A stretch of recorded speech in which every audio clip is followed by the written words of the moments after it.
Welcome, welcome.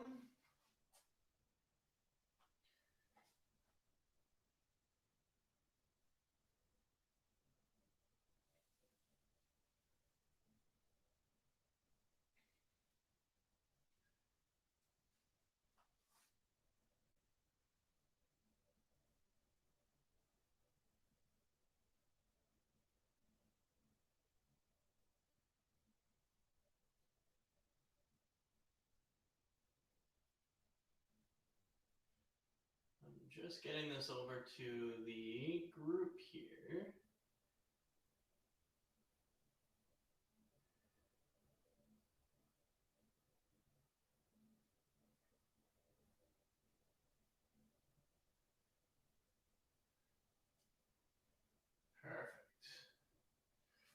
Okay, well, while we're waiting for everyone to kind of make their way in here, I'd love to kind of get you guys all introduced. So go ahead, put it in the comments where you guys are watching from, whether it's on LinkedIn or YouTube or Facebook or Instagram or TikTok or even inside our membership. I think we're streaming to about 7 different places right now, which is really cool. There's some cool technology out there to do that. But I'd love to know where you guys are from and where you guys are watching from, whether it's across the world or right next door to me. So go ahead, put that in the comments. We're going to get, while everyone's kind of piling in here and doing their introductions, then we'll get started in about 2 minutes here. So if you want to grab a coffee or water, you have time to do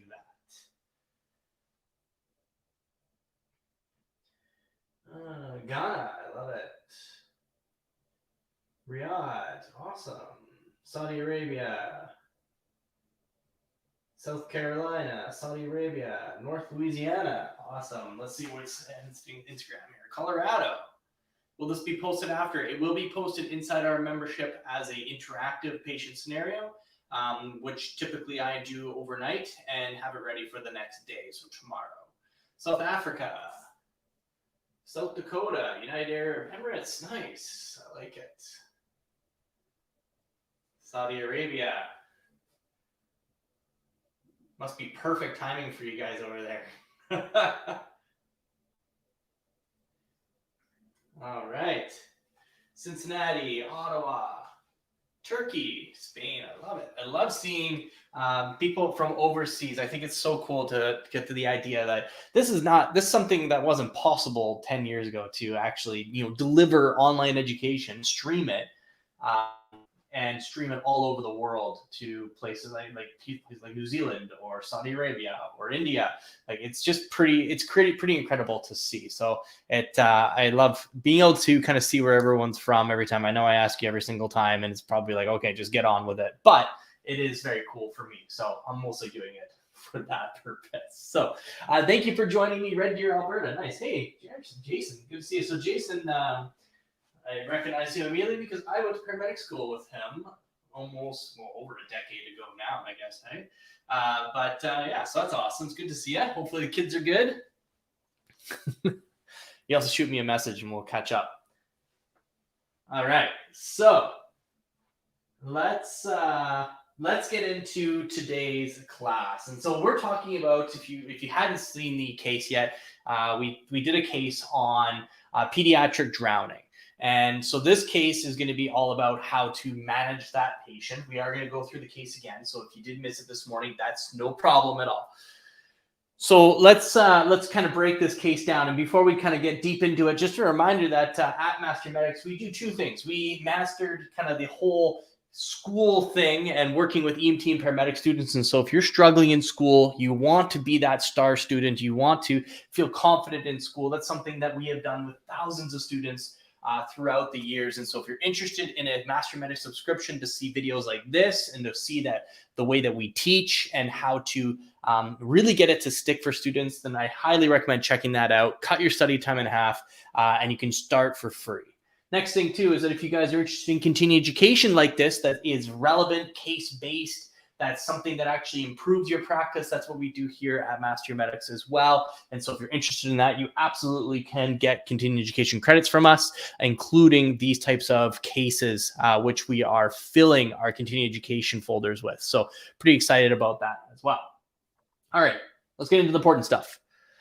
Okay, you are dispatched to a private residence for a 6-year-old who looks to be in a pool alone.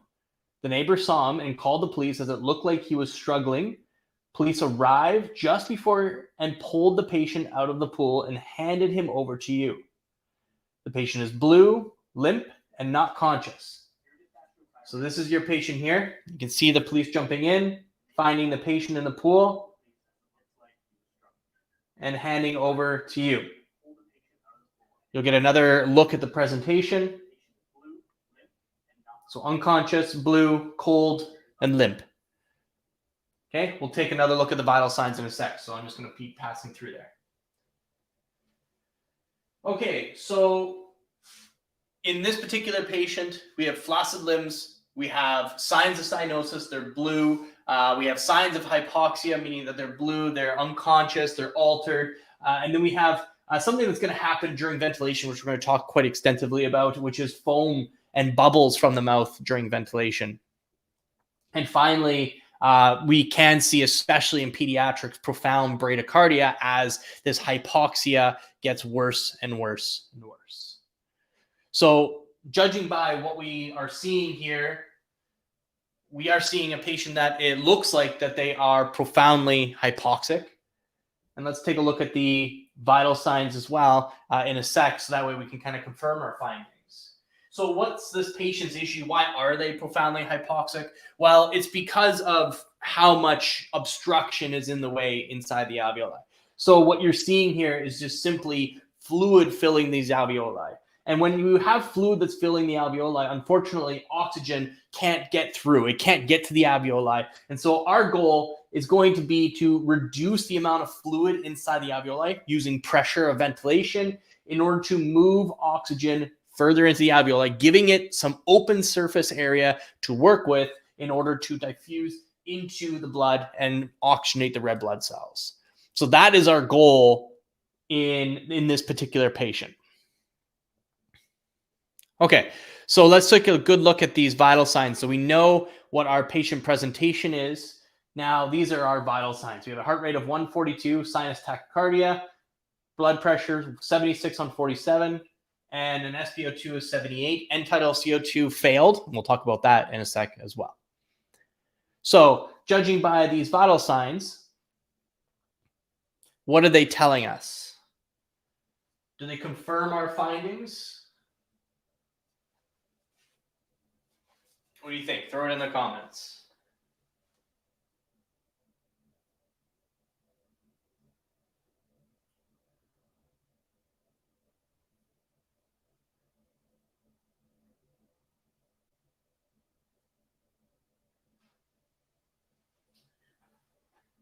Do they confirm our findings that this patient's profoundly hypoxic?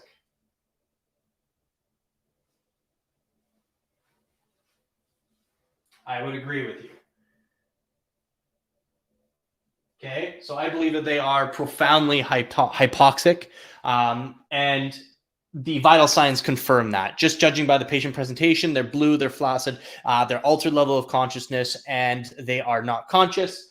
And then the vital signs confirm our findings, saying that this is a profound hypoxia that's causing all of these symptoms. So now, taking another quick look at these vital signs, there's something else that we need to probably take a note of, and that is the blood pressure. Now, this patient is 6 years old. So is a blood pressure of 76 on 47 actually hypotensive for this patient? Go ahead and put the answer in the comments. Is this patient actually hypotensive for his age?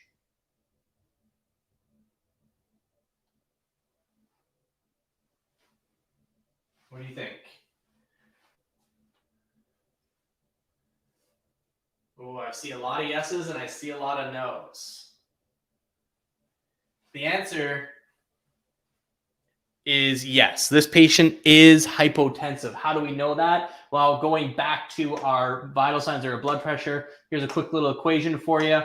It is 70 plus 70 plus 2 times their age. Okay, so in this particular situation, 2 times their age, he is 6. So 2 times that age is 12. So his hard line of hypotension is actually 70 plus 12, which gives us 82. So yes, this systolic here is hypotensive. What's the cause? We'll probably have to investigate that further, but likely due to profound hypoxia that's now causing a failure of sympathetic tone. So yes, this patient is hypotensive for his age.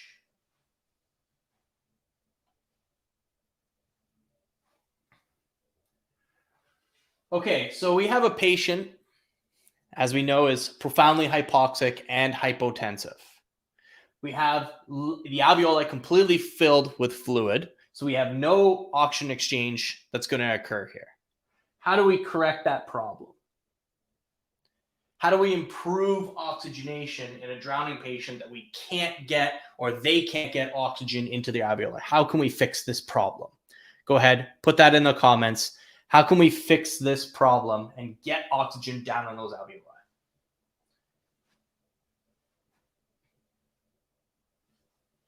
Positive pressure ventilation. Okay, I like it. What other options? PEEP. Okay, we're going to talk about PEEP. Suction, sure.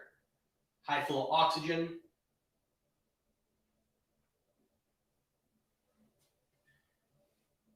I love it. You guys are thinking on the right track. CPAP is not a terrible idea if this patient was conscious. They're not. So unfortunately, we wouldn't be able to use it in this situation, but I don't hate the idea of using CPAP in this situation if they were conscious. But unfortunately, they have an altered level of consciousness. They are unconscious, actually. And so we're not going to be able to do that. But I don't hate the idea of considering it in a patient that is not this far gone. Okay, but your answer is correct. What is the way that we can improve this patient situation? Is ventilation and ventilation and more ventilation. Okay, that is what we need to focus on, is improving ventilation as much as we possibly can. So in doing that, what you are going to notice, even with a mask ventilation, is that you're going to notice foam and bubbles coming up out. And that is because you're forcing air down to the alveoli and it's pushing back up and pushing through the fluid. And by pushing through the fluid, it's mixing all that fluid, that's that water and the surfactant that's mixed, it is coming up as bubbles, as bubbly fluid. And so when you ventilate, you're going to likely see that. And so keep in mind that you're going to be suctioning quite a bit with this patient. This is kind of what it looks like.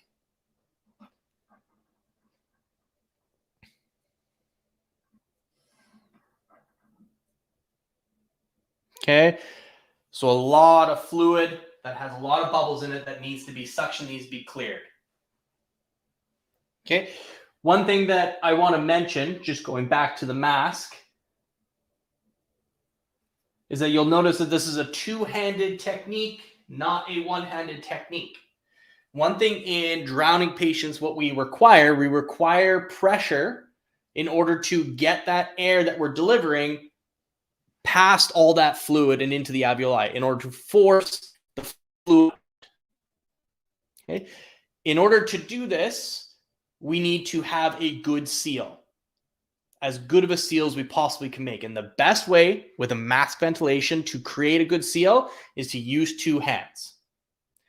And so in this situation where ventilation is absolute paramount for this patient's survival, this needs to be a huge focus, is good basic ventilation in order to maintain good pressure and getting air into the lungs and limiting the escape of pressure outside the mask.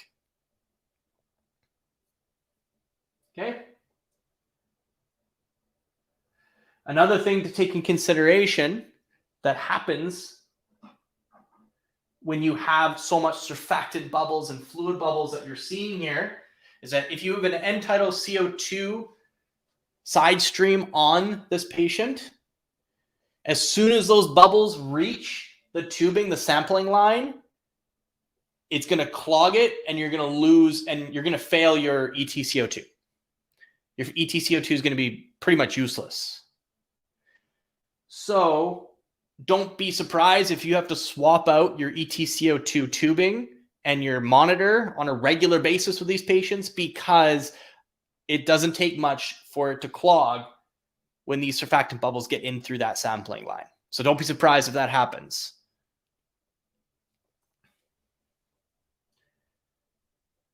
Okay, so we have good ventilation on this patient.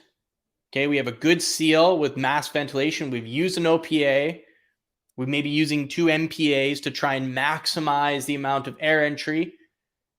So my question to you is, at this point, what are some indications to suggest that this patient needs an advanced airway?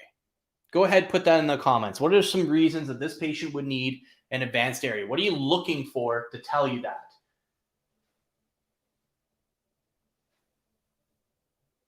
GCS 8 or less, I would suggest that we have that right now, but there's some other things that are really telling us that can give us a very good guide.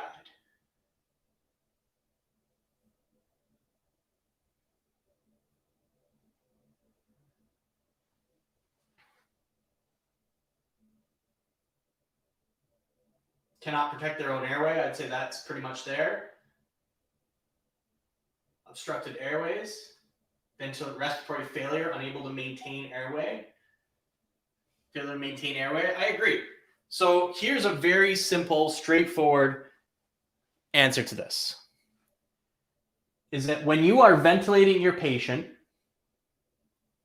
let your vital signs be your guide.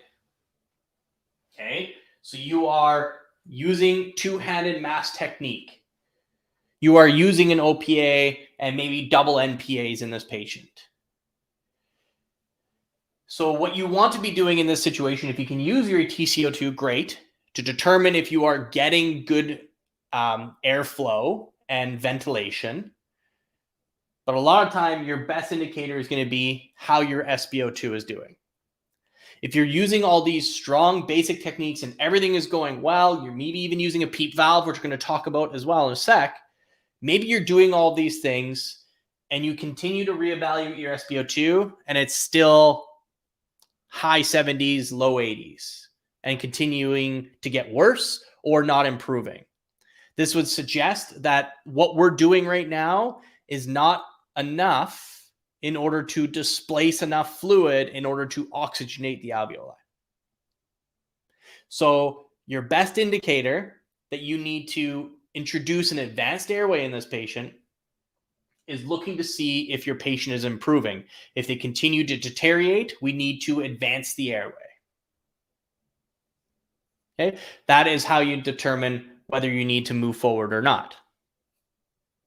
Okay, now this airway isn't going to be fun.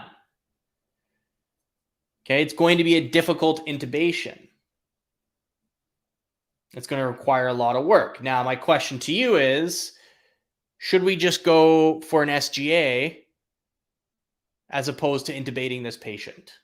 Go ahead, put that in the comments. Do you think that you would want to go SGA on this patient to avoid having to do a difficult airway? Go ahead, put it in the comments.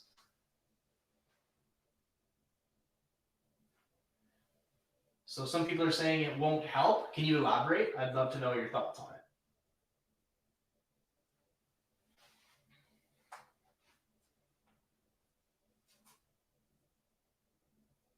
An SGA is a supraglottic airway, so it doesn't capture the glottic opening. It kind of covers it as opposed to capturing it.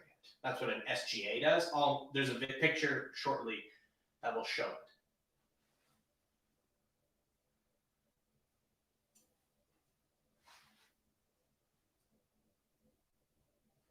So there's some very interesting things about an SGA, particularly dealing with drowning patients. Okay. When you place an SGA, this is what an SGA looks like. This is an LMA, but this one is covering the glottic opening as opposed to securing the glottic opening. So when we intubate a patient, we're securing this area as opposed to just covering it. Okay. There's a few reasons why this is an issue in particularly drowning patients, and there was some case reports to back that up. Is that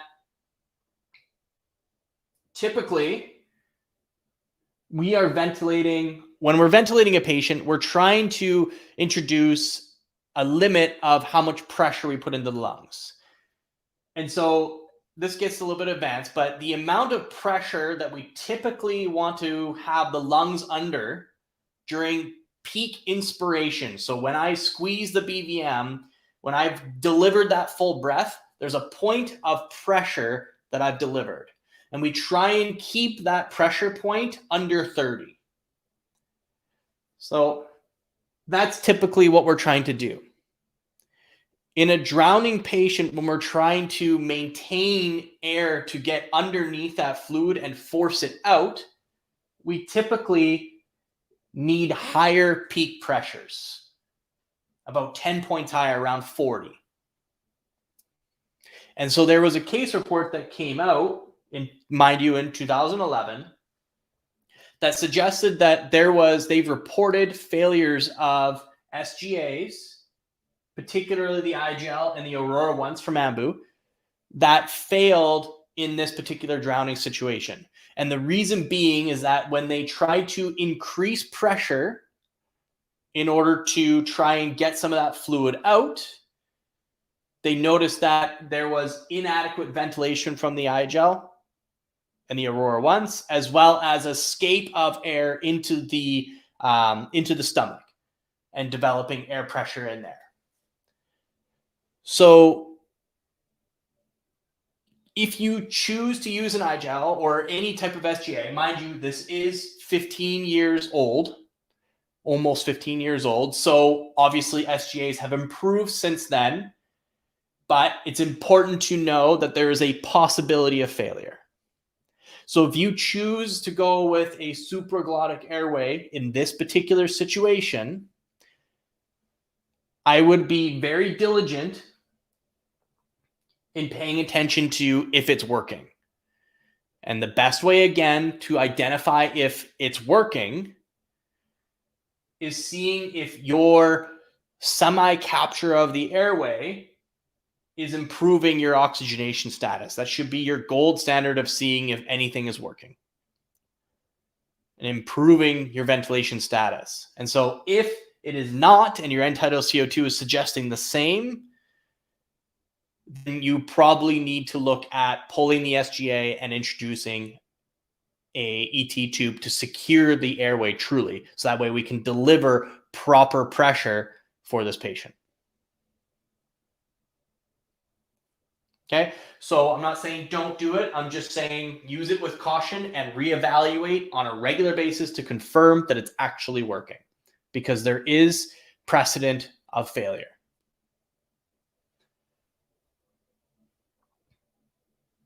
Okay, so let's say we decided that we intubate this patient, which I think we are probably going to be heading that direction, especially if our basic ventilation skills are failing and we continue to have poor ventilation and poor oxygenation.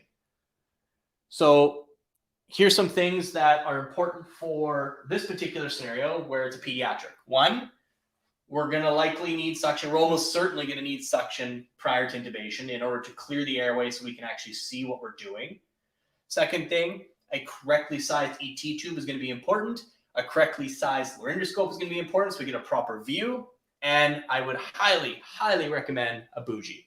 Highly recommend a bougie. This is a difficult airway. Difficult airways have a much higher success rate using a bougie as opposed to not.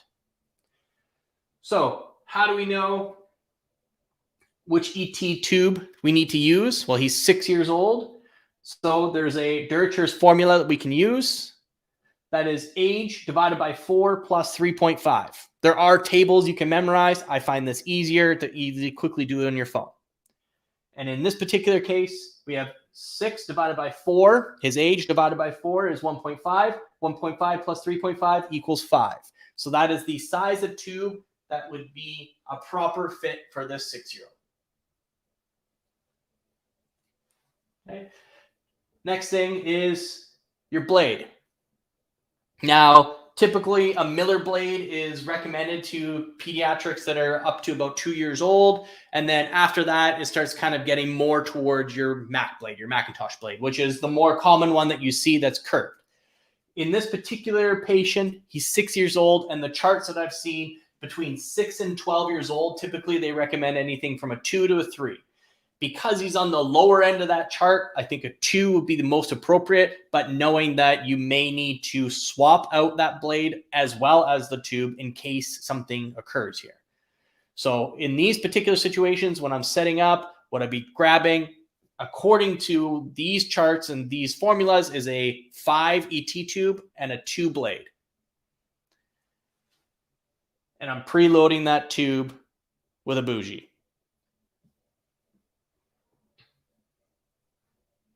Okay, so in order to kind of do this intubation,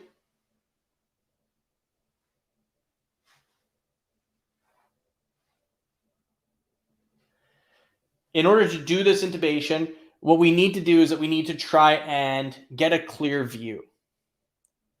So in this particular situation, we're going to have fluid that's really in the way here.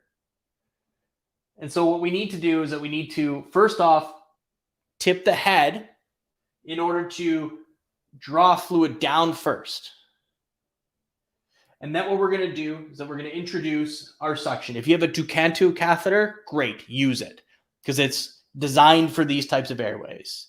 If you do not have a Ducantu catheter, using an OG hooked up to your suction, using a flexible tip, using a Yonker, all of these would be effective.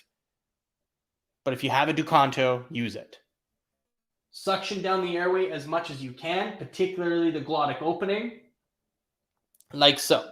So that way you have a clear view when you attempt this airway. Now you're still going to have some bubbles, some fluid around there, particularly lower down. And so when you get this view, intubate, particularly with a cuffed tube, not a non-cuffed tube. In this particular situation, the reason being is that we want to deliver more pressure, and a cuffed tube will be able to do that more appropriately.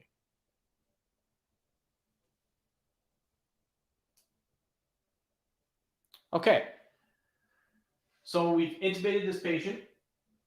We've used a cuffed 5 tube. We successfully suctioned down there so we can actually see what's going on. So we got visual confirmation. Make sure that you are listening to lung sounds. If you still are able to and your EtCO2 hasn't failed, use that to confirm airway capture. Always use 2 to 3 confirmations of airway capture, so that way we know we're in the right place. Okay, especially if your EtCO2 is failing, use as many modes of confirmation as you possibly can. Okay, so we have captured this airway, but our alveoli still look like that. We still have a significant amount of fluid in them. What is a tool that we can use that attaches to the BVM that can help improve this problem? So in other words, how can we continue to improve oxygenation in this patient?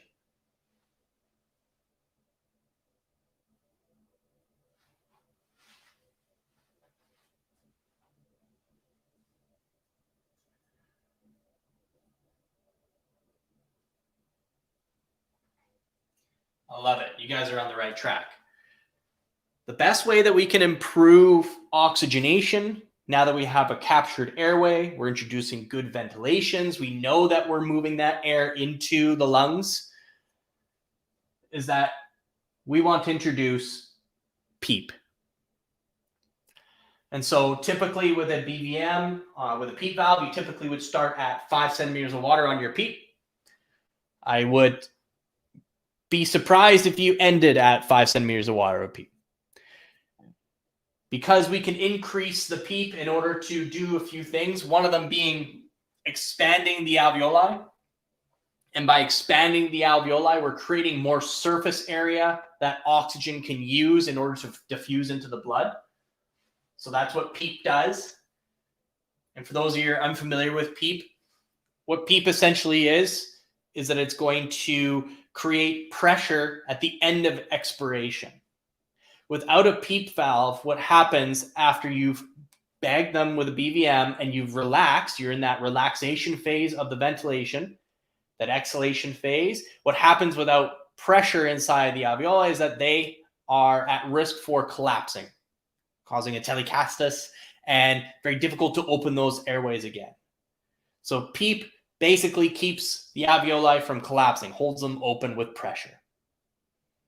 And so we're maintaining, with a 5 centimeters of water of PEEP, we're maintaining 5 centimeters of pressure against the walls of the alveoli.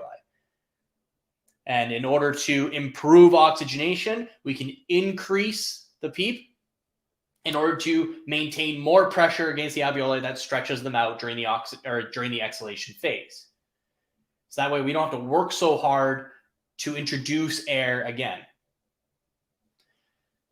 So typically you would increase your PEEP every few minutes after you reevaluate. So that's my next question is, how would you know if you need to turn up the PEEP?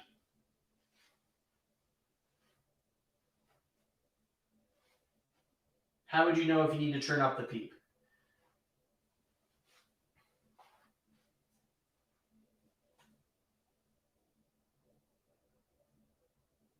Any ideas?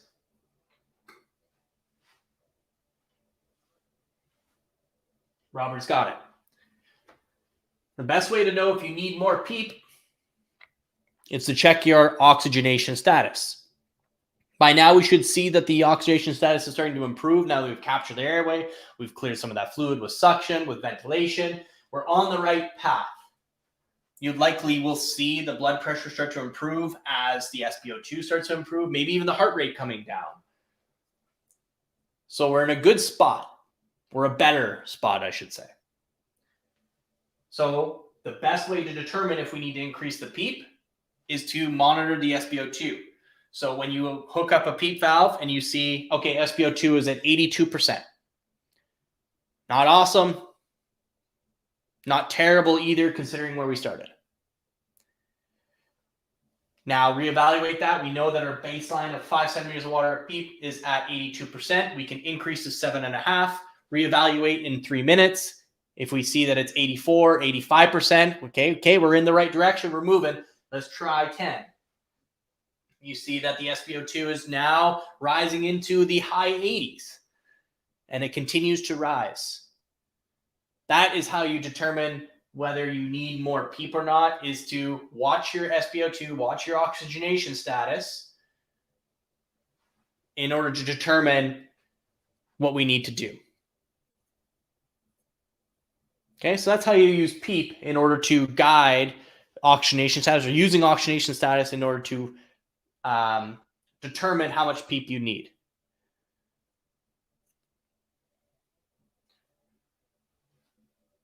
And the whole idea of this is, by increasing PEEP and why it improves oxygenation, is that the more we expand the alveoli, the more surface area that's unobstructed with water, the more likely we're going to be able to get that oxygen air into the blood. We also have inflammation. Water is it's irritating to a lot of the epithelial tissue. And so PEEP, stretching out that tissue, allows for more ability for transfer in there. So there's a few things that are going on here inside the lungs, and PEEP is a benefit to both of them.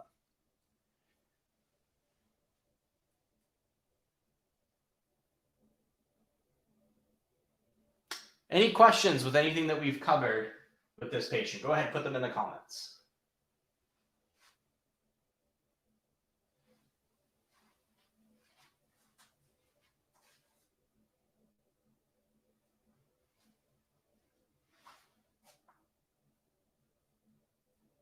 What about the hypotension that decreased venous return when adding PEEP? That is kind of how we determine how much PEEP we need, is that we get a balance of this. Now, like I said, the blood pressure in this particular case is likely due to the toxic state this patient is in. So as we start to correct the hypoxic state that they're in, we should see the blood pressure start to improve. We should see the heart rate come down. We should see the blood pressure improve. Okay. When you introduce PEEP, what a good thing to do is to identify what your baseline blood pressure is with 5 centimeters of water of PEEP and what your baseline SpO2 is with 5 centimeters of water of PEEP. As you increase PEEP, because of the expanding of pressure inside the intrathoracic space, we can have a decrease in blood return back to the heart. Basically, a decrease in preload, which could have an effect on cardiac output. Hopefully, our correction of hypoxia has improved our blood pressure enough where it's not a problem.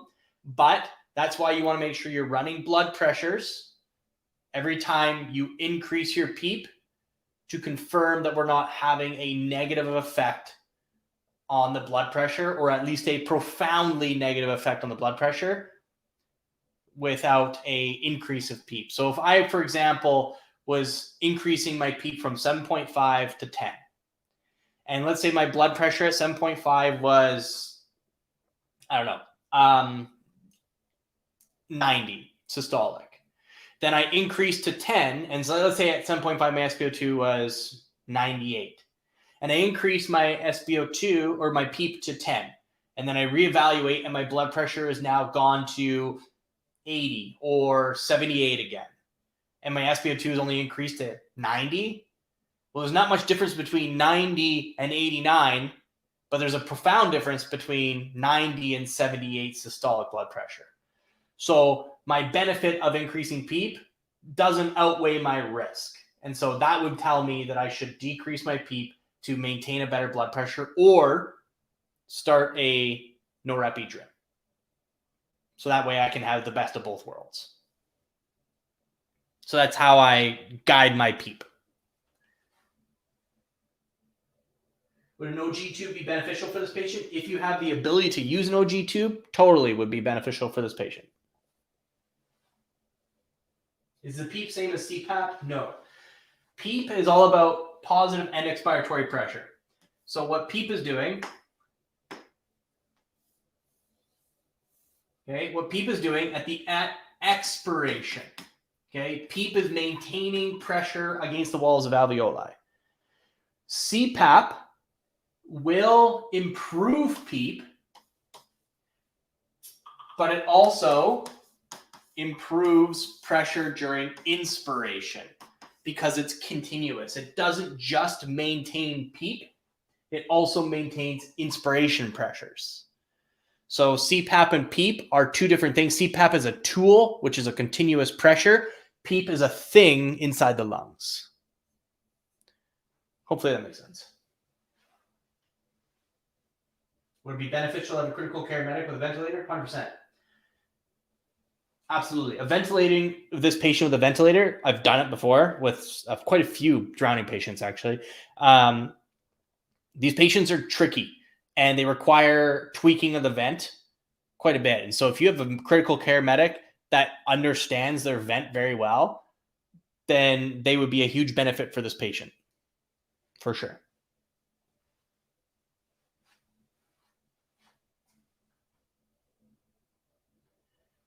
Looking at MAP, is it reliable for perfusion assessment of BP? Yes, it is, but just keep in mind with pediatrics, the quickest calculation is for systolic pressures. Can you use MAP? Absolutely.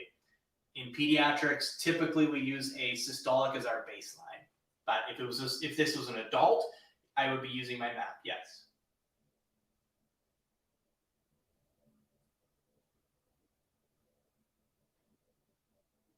Would I attempt to diurese? No. This patient is not, would not benefit from diuresis, at least in a critical care setting. Okay, anything else? I got 1 more minute and then I gotta sign off. I think I've got everybody. Thanks again for joining me. I really do appreciate it. Now remember, we do have a couple systems. We have the Master Medic student subscription, which is for students that want to be great paramedics that want to walk on an ambulance with confidence. That is what we teach. We teach in-depth pathophysiology like we taught here. We talk about in-depth teaching of real patients and interactive scenarios. That's what we do for students. You can start for free at the link in our bios, on our social media channels, all that kind of idea. If you are loving the continuing education that we're doing here, it's all the stuff that we do for live here is free, but unfortunately we can't give certificates for all this. And so we create that opportunity for our pay or our membership subscribers, is that you can get continuing education credits for these inside our membership as subscription subscribers, as members of our subscription. So if you're interested in that and you love the way that we do continuing education, you can get credits for these. Absolutely. You just need to be a continuing education subscriber, and the link is available to you on all of our social media channels. So thank you so much for joining me. I do appreciate everyone being here and taking the time with me. If you do have questions about this later on, please comment them in the post below. I will try and get to them. If not, shoot us a message. We can help you there. But thanks again for joining me today, and we'll talk to you next time. Bye for now.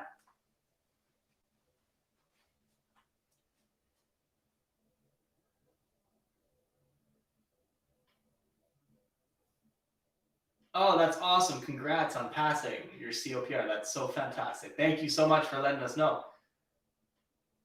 All right. Cheers, everyone.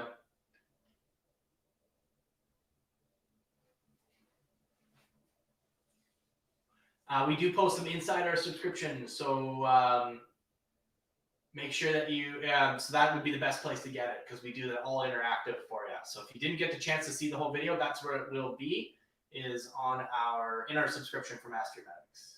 The links are in our bio. Cheers.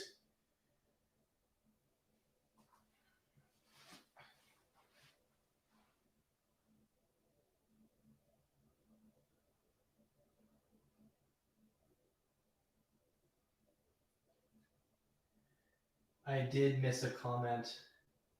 I'm going back. Hold on.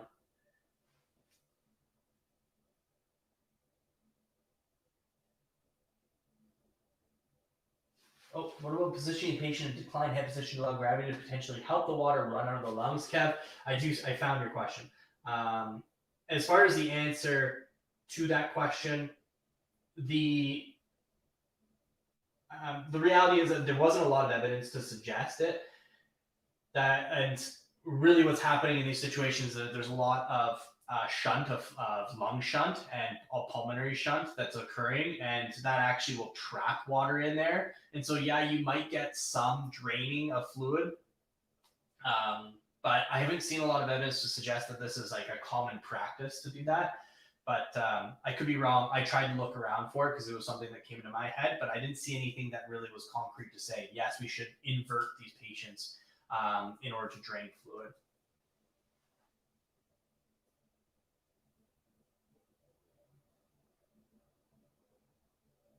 Hopefully he's still here and saw that. All right. Thanks again, everyone. Enjoy the rest of your day, and we'll talk to you soon.